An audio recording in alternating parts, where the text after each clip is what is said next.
Hello dear students and viewers, once again I welcome you in my coaching channel Basic English Coaching। Guys मैं आपको degrees of comparison पढ़ा रहा था। Degrees of comparison में मैंने आपको तीनों degrees, positive degrees, comparative degree और सुपरलेटिव डिग्री पढ़ाया।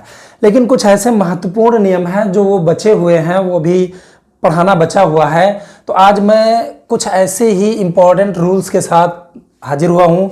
आपको ये पता है कि यूजुअली जो है एडजेक्टिव में ई आर जोड़कर या एस टी जोड़कर कंपैरेटिव और सुपरलेटिव बनाते हैं। लेकिन दो या दो से अधिक सिलेबल से मिले जो एडजेक्टिव होते हैं उनमें मोर या मोस्ट लगाते हैं। और कुछ एडजेक्टिव ऐसे हैं जिनका तीनों रूप अलग अलग तरह से बनता है। जैसे गुड मीन्स अच्छा, बेटर बेस्ट हो जाएगा। बैड मीन्स बुरा, इसका वर्स वर्स्ट हो जाएगा। फॉर मतलब दूर, इसका फार्दर और फारदेस्ट हो जाएगा। लिटिल माने थोड़ा, इसका लेस हो जाएगा, लीस्ट हो जाएगा। मच मीन्स अधिक, मोर मीन्स और अधिक, और मोस्ट मतलब सबसे अधिक। वैसे बेल का भी बेटर होता है, बेस्ट होता है। लेट का लेटर होता है, लेटेस्ट होता है। तो चलिए गाइस इसको समझते हैं। इसमें मैंने रूल्स भी लिख दिए हैं, आप आसानी से इसको समझ सकते हैं। डिग्रीज ऑफ कंपैरिजन के कुछ महत्वपूर्ण नियम। तो सबसे पहले आप देख रहे हैं यहाँ पे, अगर केवल दो व्यक्ति, वस्तु या स्थान में तुलना हो रही है तो उसको हम कंपैरेटिव डिग्री का प्रयोग करेंगे। हम कंफ्यूज नहीं हमें होना है, चाहे वहाँ पे सबसे लिखा रहे, चाहे अधिक लिखा रहे, चाहे कुछ भी लिखा रहे। अगर तुलना सिर्फ दो व्यक्तियों में हो रही है तो हमने क्या करना है, सिर्फ उसे कंपैरेटिव डिग्री बनाना है। और अगर संख्या से तुलना हो रही है तो हमें देन के बजाय ऑफ का प्रयोग करना है। जैसे देखिए, मीना दोनों बहनों में सबसे सुंदर है। कौन सुंदर है? मीना। यहां पे हमने लिख दिया मीना। अब इसके साथ हमने क्या करना है, सहायक क्रिया हेल्पिंग वर्ब लिखना है इज। इज। अब सबसे सुंदर भले लिखा हुआ है लेकिन डोंट कंफ्यूज, कंफ्यूज मत होइए। यहाँ पे दो बहनों में वो सुंदर है तो यहाँ पर दो लोगों में सिर्फ कंपैरेटिव डिग्री में तुलना होती है, सुपरलेटिव डिग्री में नहीं। इसका मतलब सुंदर से पहले मोस्ट न लगा करके हमें मोर का यूज करना है। तो मीना इज मोर। अब हमें लिखेंगे ब्यूटीफुल, ये लिख दिया गया beautiful. Meena is more beautiful. अब दोनों बहनों में, तो यहाँ पे अगर में आ जाता है या में से आ जाता है या इसके बाद संख्या आ जाती है तो हमें ऑफ का यूज करना है, देन का यूज नहीं करना है। उम्मीद है कि आपने इससे पहले 3-4 वीडियो मेरे पढ़े होंगे, तभी ये समझ में आएगा।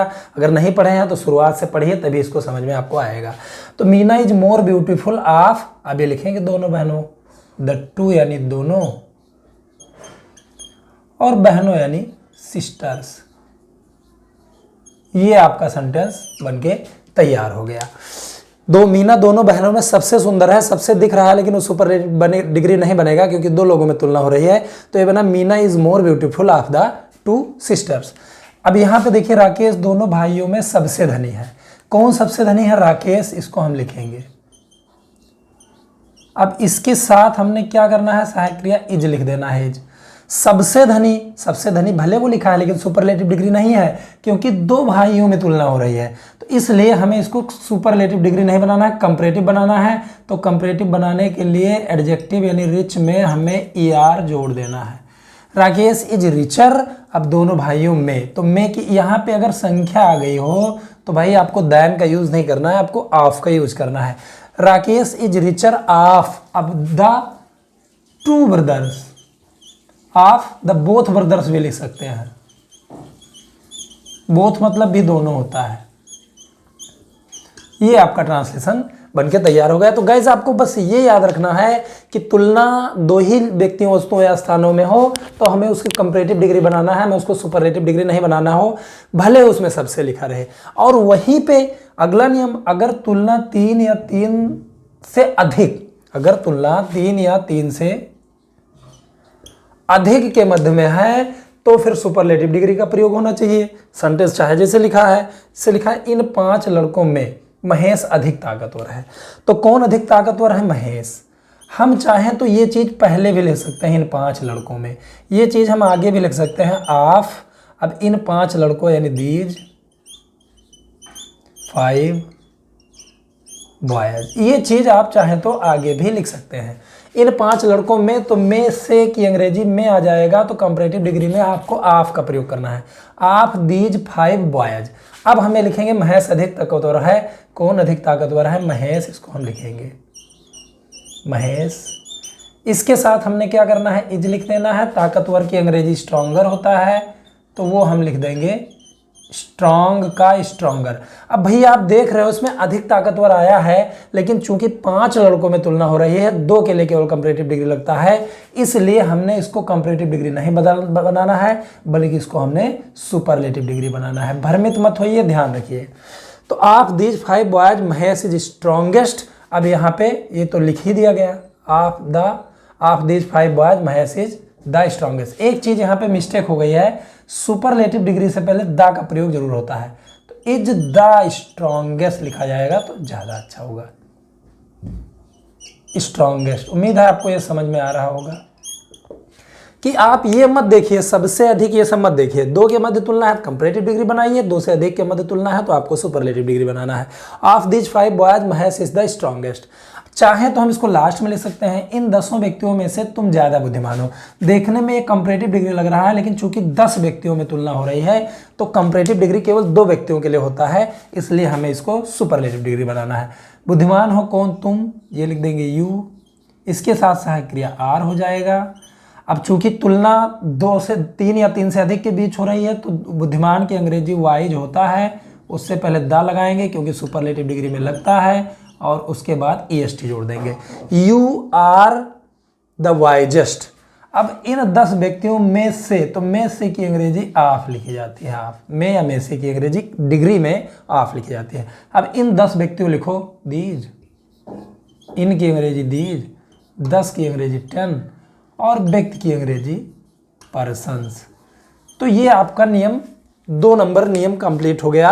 इसमें आपने ये जाना कि अगर 2 ही व्यक्ति वस्तु स्थान में तुलना हो रही है तो आपको कंपैरेटिव बनाना है, अगर 2 से अधिक यानी 3 या 3 से अधिक के मध्य तुलना हो रही है तो फिर आपको वो सुपरलेटिव डिग्री बनाना है।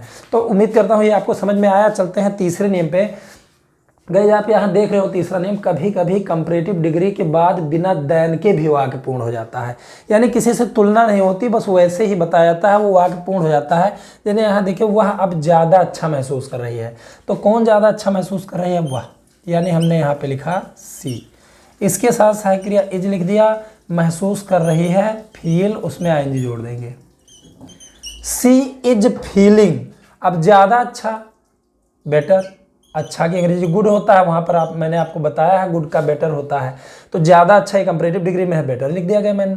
अब बिना दैन के भी ये अर्थ पूरा हो गया, तो ऐसे भी सेंटेंस आ सकते हैं, ध्यान रखिए। सी इज़ फीलिंग बेटर नाउ, या आप स्वयं भी कहें कि मैं अब अच्छा महसूस कर रहा हूँ, ज़्यादा अच्छा महसूस कर रहा हूँ, I am feeling better now, अब मैं ज़्यादा अच्छा महसूस कर रहा हूँ। तो ये सारे डिग्रीज बोलने में भी काम आते हैं। तो सी इज फीलिंग बेटर नाउ। फिर देखो रमन और ज़्यादा दूर गया, तो ज़्यादा दूर, यहाँ जो दूर की अंग्रेजी फार होती है, ज़्यादा दूर यानी फारदर हो जाएगा, यानी कंपैरेटिव डिग्री हो जाएगा। तो रमन, यहाँ पे देखिए रमन, गया की अंग्रेजी गो होता है, उसका सेकंड फार बेंट होता है, बेंट। अब और ज़्यादा दूर, तो उसके लिए फारदर लिख देंगे। तो यहाँ पे बिना देन के ये डिग्री पूरी हो गई, रमन वेंट फारदर, और ज़्यादा दूर चला गया। तो ये सेंटेंस आपको ये समझना है। अब बढ़ते हैं अंतिम नियम पर, जो काफ़ी इंपॉर्टेंट होने वाला है, सिंटैक्स वगैरह में बहुत ज़रूरी है। कुछ ऐसे शब्द होते हैं जिसमें IOR लास्ट में लगा रहता है, जैसे सीनियर वरिष्ठ, जूनियर कनिष्ठ, सुपीरियर श्रेष्ठ, इन्फीरियर घटिया, प्रायर मतलब पूर्व। तो ये जो एडजेक्टिव्स हैं गाइस, इनके बाद आपको दैन नहीं लगाना है, इनके बाद आपको दैन नहीं लगाना है। ये आदि कंपैरेटिव डिग्री के बाद दैन के बजाय केवल हमने क्या करना होता है, टू लिख देना होता है, टू। ठीक है, तो ये देखिए तुम मुझसे वरिष्ठ हो, श्रेष्ठ हो, तो कौन हो, मैं तुमसे वरिष्ठ हूँ, कौन श्रेष्ठ वरिष्ठ है, मैं, तो हमने लिखा आई, इसके साथ M। अब वरिष्ठ की अंग्रेजी हो जाएगा सीनियर। अब यहाँ पे हमने क्या करना है, देन नहीं लगाना है, ध्यान रखना, to you, I am senior to you. फिर दूसरा सेंटेंस देखिए, तुम मुझसे 2 साल कनिष्ठ हो, कौन कनिष्ठ हो, तुम यानी यू। आर मतलब हो, कनिष्ठ की अंग्रेजी होता है जूनियर, जूनियर सीनियर, इसकी हिंदी याद कर लीजिए, बहुत लोग जूनियर सीनियर कहते हैं लेकिन उसकी हिंदी नहीं जानते हैं। यू आर जूनियर, अब मुझसे तो इसमें टू लगाएंगे, जूनियर सीनियर इस सब में टू लगता है, देन नहीं लगता है। और जब टू लग जाएगा तो आई नहीं लिखा जाएगा बल्कि मी लिखा जाएगा। देखिए देन के बाद हमने क्या करना होता है, आई लिखना होता है, लेकिन टू के बाद हमेशा मी का प्रयोग होता है। तो you are junior to me, अब 2 साल यानी बाई 2 ईयर, बाई 2 ईयर्स, समय के लिए बाई का प्रयोग हो जाता है। तो ये सेंटेंस बन गया। उम्मीद करता हूँ कि आपको ये समझ में आया होगा। काफ़ी इजी नियम है, लेकिन इसके पहले जो 3-4 वीडियोस मैंने बनाए हैं, डिग्री पूरा सही से पढ़ेंगे तो कतई ये बहुत अच्छी तरह समझ में आ जाएगा। इसी तरह के इंटरेस्टिंग वीडियोस और नए नए नियमों के साथ मैं हमेशा आपके सामने हाजिर होता रहूँगा। लेकिन आप मेरे चैनल में नए हैं तो प्लीज़ मेरे चैनल को सब्सक्राइब करके बेल आइकन को हिट कर दीजिए, ताकि मेरे वीडियोज़ के आने वाले नोटिफिकेशन जो है आपको मिलते रहें। और अगर वीडियो पसंद आया है तो लाइक शेयर करना ना भूलें। से धन्यवाद, good bye, have a nice day.